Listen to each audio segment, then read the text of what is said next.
Guys, welcome back to my YouTube channel. तो कैसे हैं आप सब लोग? आई होप आप सभी लोग बहुत ज़्यादा बढ़िया होंगे।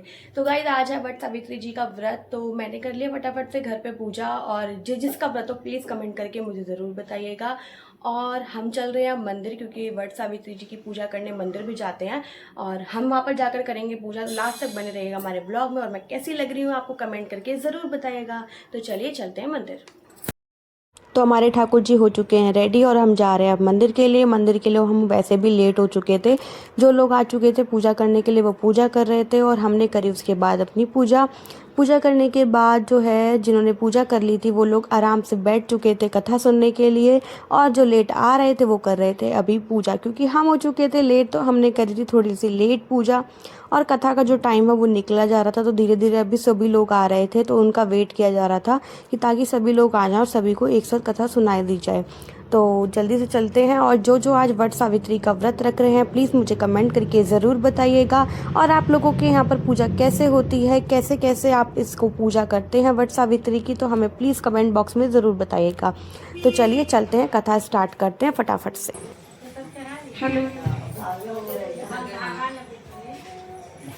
ऐसे लपेट दीजिए हाँ, जैसे जय बेल मुना है, जय बेल लपेट लीजिए, बस बस घूम लीजिए ऐसा ही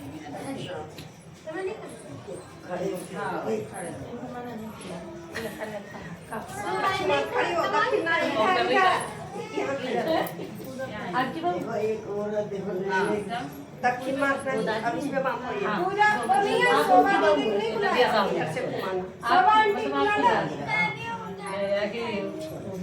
अच्छा दक्षिण मार्ग का पूजा वाली लगेगी। पूजा कर मुझसे तो पूरे दिन पूरे दिन दस्त करता रहेगा। 11 वाली करोगे ना, अधराशि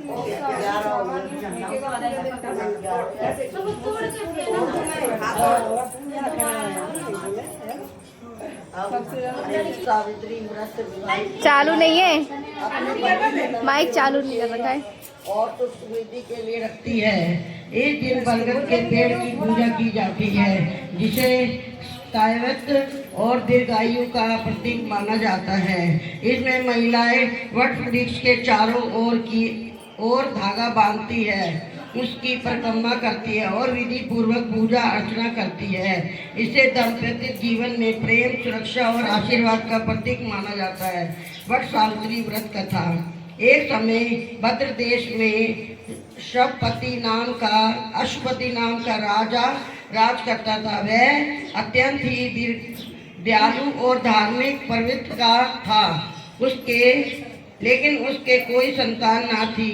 उन्होंने जोशियों की सलाह पर संतान प्राप्ति के लिए यज्ञ किया, जिसके बाद उनके यहाँ एक सुंदर कन्या ने जन्म लिया, जिसका नाम सावित्री रखा। जब सावित्री बड़ी हुई तो उसने विवाह के लिए सत्यवान नाम के नवयुवक को चुना। जब यह बात देव ऋषि नारद को पता चली तो उन्होंने सावित्री के पिता अश्वपति को बताया कि जिस सत्यवान से सावित्री विवाह करने जा रही है उसकी आयु बहुत कम है, ऐसे में उसे कोई दूसरा वर चुनना चाहिए। नारद मुनि से यह बात पता चलते ही राजा अश्वपति ने सावित्री को बहुत समझाने का प्रयास किया, लेकिन सावित्री ने यह तर्क देते हुए अपनी बात पर अड़ी रही कि हिंदू स्त्रियां वर के रूप में केवल एक ही बार किसी पुरुष को चुनती है। इसके बाद राजा अश्वपति ने सावित्री का विवाह सत्यवान के साथ कर दिया। सत्यवान के पिता का नाम धूम्र सेन था, जिसका राजपाट छिन चुका था। सत्यवान के माता और पिता दोनों ही दृष्टि भी हो चुकी थी, और वे वन में रहा करते थे। विवाह के बाद सावित्री भी अपने पति के सत्यवान के साथ उसी वन में रहकर अपने पति के साथ सास ससुर की सेवा करने लगी। कुछ दिनों बाद नारद मुनि सावित्री के पास आए और उसे बताया कि अब सत्यवान की मृत्यु का समय आ गया है। जब यह बात सावित्री को पता चली तो उसने अपने पति की लंबी आयु की प्राप्ति के लिए उपवास करना प्रारंभ कर दिया। मान्यता है कि जिस तिथि पर सत्यवान की मृत्यु की बात नारद मुनि ने बताई थी, सावित्री ने उस दिन भी अपना व्रत रखा। सत्यवान उस दिन जब जंगल में लकड़ी काटने के लिए जाने लगा तो सावित्री भी उसके साथ गई। जंगल में सत्यवान जब लकड़ी काट रहा था तो उसके सिर में अचानक से बहुत ज्यादा पीड़ा होने लगी और वह सावित्री की गोद में सिर रख कर लेट गया। सावित्री ने अचानक देखा कि वहाँ पर यम देवता अपने दूतों के साथ आ पहुँचे हैं। इसके बाद जब यमराज सत्यवान के प्राण हरने के बाद दक्षिण दिशा की ओर जाने लगे तो सावित्री भी उनके पीछे पीछे चलने लगी। सावित्री को पीछे आते देख यमराज ने कहा, पतिव्रता नारी, यहाँ तक तुम अपने पति का साथ दे सकती हो, तुमने दिया, अब तुम वापस लौट जाओ। तब सावित्री ने कहा, जहाँ मेरे पति रहेंगे मुझे भी उनके साथ वहीं रहना है। यह मेरे पति के प्रति धर्म है। सावित्री की बात सुनकर यमराज प्रसन्न हो गए और उन्होंने उससे वर मांगने को कहा। तब सावित्री ने उनसे अपने सास ससुर की आंखों की रोशनी लौटाने को कहा। यमराज ने तथास्तु कहते हुए सावित्री को लौट जाने को कहा, लेकिन फिर सावित्री उनके पीछे पीछे चलती रही। सावित्री की पतिव्रता को देखते हुए एक बार फिर यमराज ने उससे वर मांगने को कहा। तब सावित्री ने उनसे अपने सास ससुर से खोया हुआ राज्य वापस मांगा। यमराज ने तथास्तु कहते हुए उनकी यह मनोकामना भी पूर्ण कर दी, लेकिन सावित्री फिर यम देवता के पीछे पीछे चलती रही। सावित्री के द्वारा पतिव्रत धर्म को निभाता देख एक बार फिर यमराज ने सावित्री से वर मांगने को कहा। तब उसने बोला, मैं सत्यवान के 100 पुत्रों की मां बनना चाहती हूँ। यमराज ने सावित्री की पतिव्रता को देखते हुए यह वरदान भी दे दिया और सत्यवान के प्राण वापस लौटा दिए। इस प्रकार सावित्री ने न सिर्फ अपने पति के प्राण बल्कि अपने सास ससुर की दृष्टि और राज्य को भी वापस दिलवा दिया। मान्यता है कि इस वट सावित्री की इस पावन कथा को कहने या सुनने से विवाहित महिलाओं को अखंड सौभाग्य का वरदान प्राप्त होता है। बोलो वट सावित्री माता की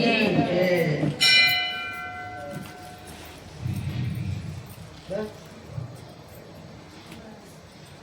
जल्दी आके कहानी वानी सुन ले।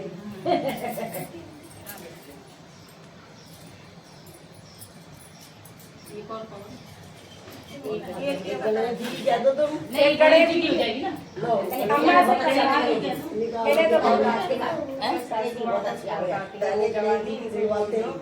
कोई भी कह देंगे आज शनिवार है, नवग्रह जी का बाल गणेश जी कहानी सुना। अरे गणेश जी का कैसे परिवार में मिलते जुलते बहू आ जाती बहुत अच्छी आ रहे हैं।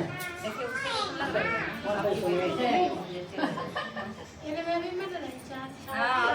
बिल्कुल नहीं मिल रही है। चलो बढ़िया, पाइए तो मिला।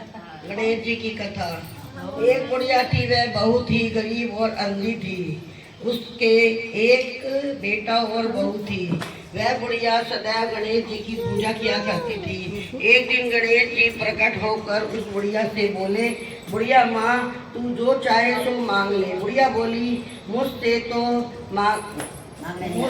मांगना नहीं आता, कैसे क्या मांगू। तब गणेश जी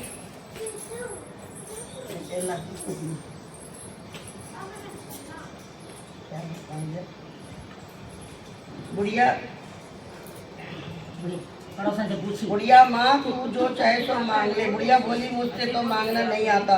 तब गणेश जी बोले, अपने बहू बेटे से पूछ कर मांग ले। तब बुढ़िया ने अपने बेटे से कहा, गणेश जी कहते हैं तू कुछ मांग ले, बता मैं क्या मांगू। पुत्र ने कहा, माँ तू धन मांग ले। बहू से पूछा तो बहू ने कहा, नाती मांग ले। तब बुढ़िया ने सोचा कि ये तो अपने अपने मतलब की बात कर रहे हैं। अतः उस बुढ़िया ने पड़ोसन से पूछा तो उन्होंने कहा, बुढ़िया तू तो थोड़े दिन जिएगी, क्यों ना तू धन मांगे और क्यों नाती मांगे, तू तो अपनी आंखों की रोशनी मांग ले, जिससे तेरी जिंदगी आराम से कट जाएगी। इस पर बुढ़िया बोली, यदि आप प्रसन्न हैं तो मुझे 9 करोड़ की माया दे, निरोगी काया दे, अमर सुहाग दे, आंखों की रोशनी दे, नाती दे, पोते दे और सब परिवार को सुख दे और अंत में मोक्ष दे। बुढ़िया ने सब कुछ यह सुनकर तब गणेश जी बोले, बुढ़िया माँ, तूने तो हमें ठग दिया, फिर भी जो तूने मांगा है वचन के अनुसार सब तुझे मिलेगा। और यह कहकर गणेश जी अंतर्ध्यान हो गए। उधर बुढ़िया माँ ने जो कुछ मांगा वह सब कुछ मिल गया। हे गणेश जी महाराज, जैसे तुमने उस बुढ़िया माँ को सब कुछ दिया वैसे सबको देना, कहते सुनते वो गणेश जी महाराज।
चेहरा